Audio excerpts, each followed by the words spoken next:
Pokemon is a series that likely needs no introduction. It's always fun looking forward to what the next big games will be, what region we'll get to explore next, what Pokemon we'll be meeting in it.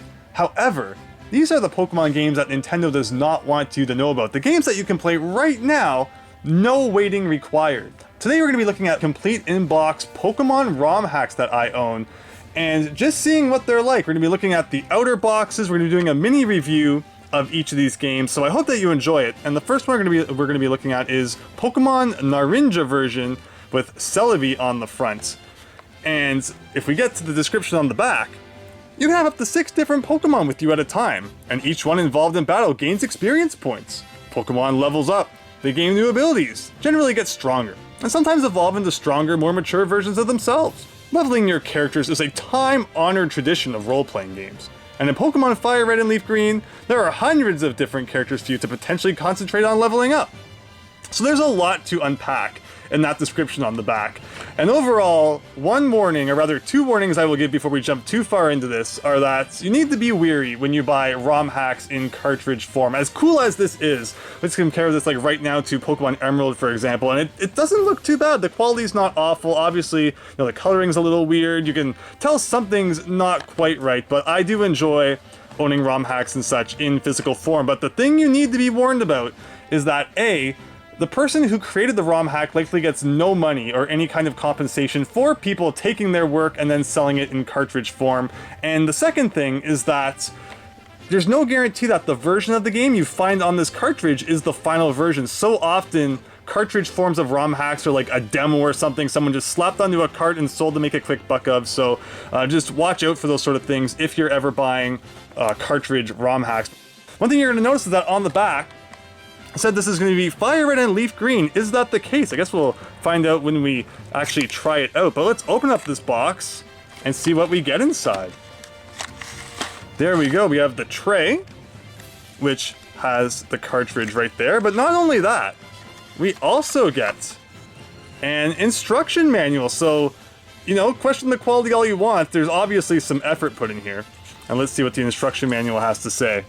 Well, I believe that's exactly what it says on the back of the box. How about this page? The battling is the heart of Pokemon Fire Red and Leaf Green, and it's lively and entertaining enough to sustain many long hours of gameplay, and to make those hours seem to simply vanish. However, like last year's Ruby and Sapphire, these new games don't necessarily go quite as far as they could have in making the battling as exciting as possible. 2-on-2 battles are rarer than they probably should be in the single-player quest, and the pacing of the battles starts to drag after however many dozens or hundreds of them you complete. So from the sounds of this, they just copy and pasted someone's review. I'm probably going to be getting messages from IGN telling me that, you know, I've infringed on their copyright or whatever. And that's what we're talking about when it comes to the quality of these things. Don't expect AAA quality. But this, you know, this is what we're worried about right here. We're more worried about the game than anything. That's the box and all that. It's neat to look at. Don't question the actual contents of it, but let's have a quick look at just what Pokemon Naranja version is.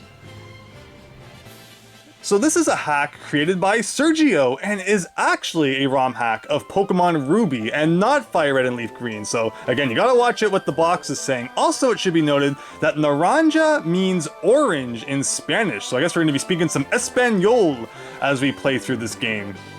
The game starts with Professor Birch congratulating us with all those exclamation marks at the end. Suddenly I feel like I'm on mid-2000s internet being advertised to. Hello! While the box doesn't do a very good job of explaining this, what Naranja version actually is a ROM hack recreation of the Orange Island season of the Pokemon anime, and it's really neat. The box does not do it justice.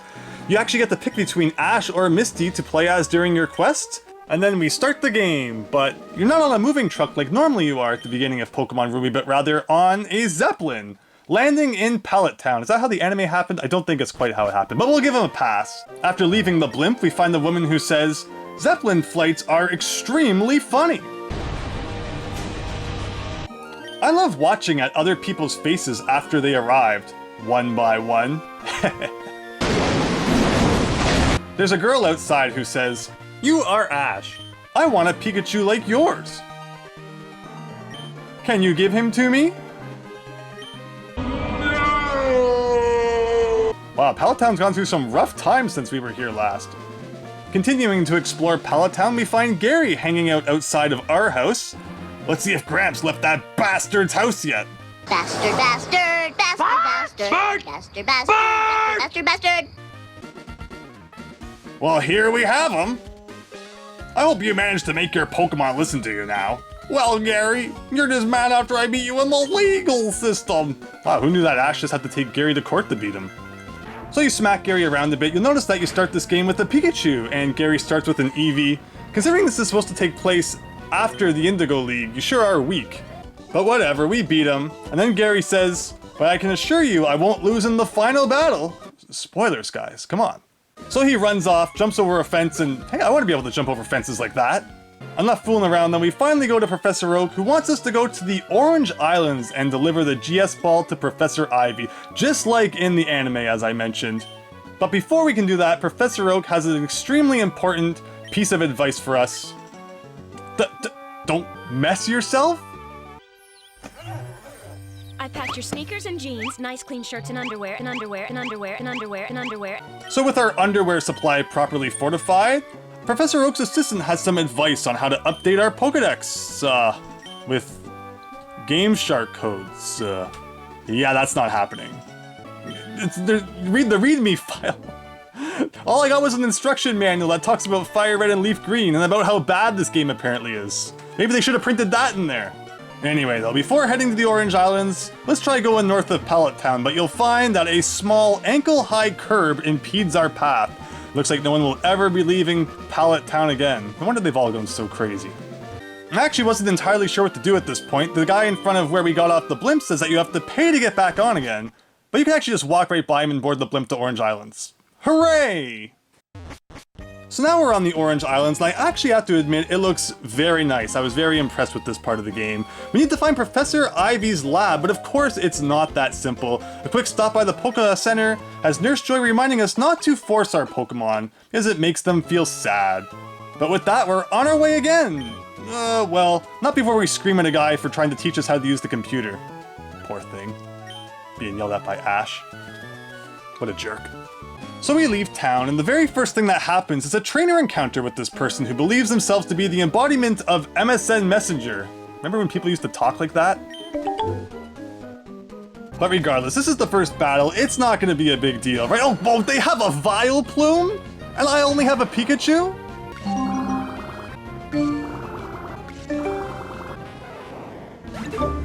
Well, after being beat and robbed, you're dumped on the cliff, bringing you actually closer to Professor Ivy's lab than you were before, so, thanks, I guess? But she's not home, so that's great. Anyway, let's continue on, and another trainer battle. Well, this one, there's no way this one can be worse than the last one. They have a Vaporeon, fine, weak against electric, I can deal with this, and back to the ditch we go. This hack is really neat, but wow, have you ever heard of a difficulty curve before? I think that would improve it significantly. But with that, I think we've looked enough at Naranja version. Let us move on to the next hack. Here we have Chaos Black, and as you'll likely notice, it has Chaos from Sonic Adventure on the front. Ooh, what kind of cool Sonic the Hedgehog crossover may we find here? Will the back mention that at all? Probably not, but let's read it anyway. Pokemon Chaos Black version is the final game presented by Nintendo for Game Boy Advance in the third generation of games for this series. Being touted for adding additional features absent from other Pokemon games in the past, this game begins in Hoenn on a mission to keep Team Magma and Team Aqua from unbalancing Groudon and Kyogre. Trainers will want to call in their best strategies ever due to the fact that this is one of the most challenging battlefields delivered in a Pokemon game. Pokemon fans are sure to have no problem meeting this challenge and showing off their skills while doing so. So the back makes no real mention of what exactly is going on here, and also mentions that this is likely to be a hack of Ruby and Sapphire. Is that going to be the case? Well, let's unbox, have a quick examine of the contents inside, and then we'll give this one a review as well. Alright, so we've once again got a Game Boy Advance cartridge there. Overall, the cartridges are very nice and they don't feel too cheaply made, even though of course they aren't official. And we got another instruction manual, just as thin as the last one. And it also looks like it kind of just copies the text from the back of the box. And once again, looks like it's probably copying someone's review on the internet, so I apologize. Should you have been plagiarized? It wasn't me, it was the person who made this, I swear. With that though, let's give Pokemon Chaos Black a try. So this hack was created by Mew3 Incorporated and is actually a hack of Pokemon Fire Red, meaning it doesn't take place in the Hoenn region. The box is just completely lying. It's actually a Gen 1 remake hack, meaning it takes place in Kanto. After Professor Oak gives his usual spiel, you'll notice that the game's looking quite similar to what you'd expect from Pallet Town and such. And when you try to leave, Professor Oak yells at you for going into the tall grass, despite the fact that there isn't any tall grass, so, yeah. Guess he's kind of, hard at seeing in his old age, but we'll ignore that because he's given us our own Pokemon, and one of the coolest parts of this hack is that some of the Pokemon's designs have been completely redrawn, and they honestly look very cute, very round, just like you'd expect older Pokemon designs to be. I'd take a plushie of these guys any day. They're really neat. So that's definitely one of the coolest parts of this hack. But otherwise, you're going to notice very quickly there's no big Sonic references anywhere. The box has once again lied to you. And as you head up into Route 1, the map designs are a little bit different, but that usually just means placing a bunch of fences and ledges all over the place. It's nothing too riveting. Heading up to Viridian City, once again, there's some very similar scenery. You have to take Oak's parcel down, and you can head back up to Route 2, where the one big thing you'll notice is that there's no Viridian Forest anymore. You kind of just stroll right on up to Pewter City. And the problem with that is that by the time you get to Brock, you are going to be completely under-leveled. He totally wrecked me, and I saw what I believe for the first time was the whiting out cutscene in this game. But yeah, basically I could do a bunch of grinding to try and beat Rock, or I think we get the gist of what this hack has to offer. Next, here is Pokemon Crystal for the grand finale. As you'll see, it's Game Boy Advance Pokemon Crystal version, not the Game Boy Color version you would likely expect. Looking at the back of the box here, Pokemon Crystal version is the most up-to-date of Nintendo's Pokemon games, but it isn't exactly the sequel that fans have been anticipating. Similar to Pokemon Yellow and its red-blue brethren, Crystal is merely an update to the Gold and Silver versions that preceded it. As such, those already knee-deep in the Gold-Silver series won't find much interest in Pokemon Crystal. However, if you have not already upgraded from the older Red-Blue-Yellow series, or you happen to be a total Pokemon neophyte, now is an excellent time to take the plunge. Starting out as New Barktown's latest rookie trainer, you and a single Pokemon, Cyndaquil, Totodile, or Chikorita will embark on a quest to challenge the Elite Four at the Pokemon League. Before you can realize this destiny though, you'll need gym badges, lots of them.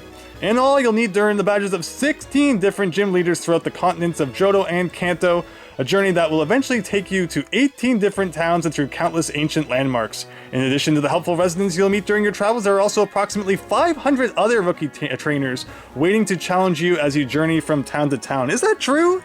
Do you fight 500 different trainers in Pokemon Gold and Silver and Crystal? I've never actually counted how many trainer battles there are in each game, but I don't know, maybe I could believe that. Maybe there just are that many trainer battles. From the back of this box, though, you would get the impression that it is a Game Boy Advance remake of Gen 2. And we will see when we try this game, because it was indeed working. There's the cartridge for Crystal. Here's the manual. It's about what you'd expect at this point, like a whole 3 pages long. But with that, let's jump into the game itself. So Pokemon Crystal version, or rather is it Pokemon Crystal Shards version as it says on the title screen, is actually a hack made by Nikaman Inc.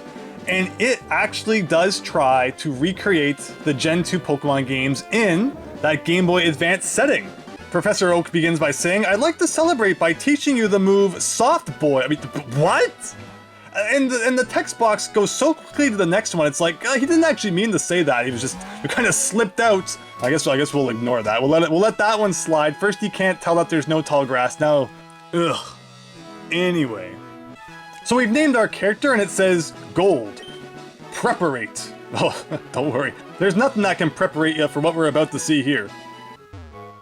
Is it Snorlax? No! It's sleeping!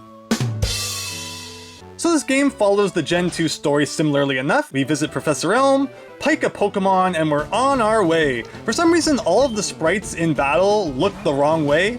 Maybe there's something in this region where, you know, looking at each other is an act of death or something, so honestly, I could understand people being afraid to make eye contact in the Pokemon universe. Just, you never know what's gonna happen. But finally, we've made it to the next town. Let's see what people have to say here. Bonjour! I am the waiter of this ship. Excuse me, sir, this is a McDonald's? I will be happy to serve you anything you please. Ah, le strong silent type. Back away, back away. Going into Mr. Pokemon's house, we stomp right through the door and onto the table.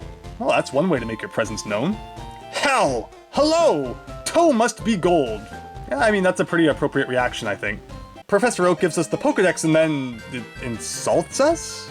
Click? Was he a robot? Putting that awkwardness behind us, we head back towards Professor Elm, but are interrupted by our rival. You have a Pokemon in the laboratory? That waste! Somebody like you! Not listening which I say to you? Good. I also have a good one Pokemon. It will...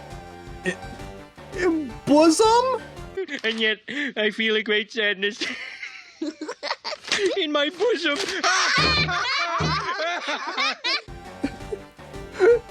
It will embosom you?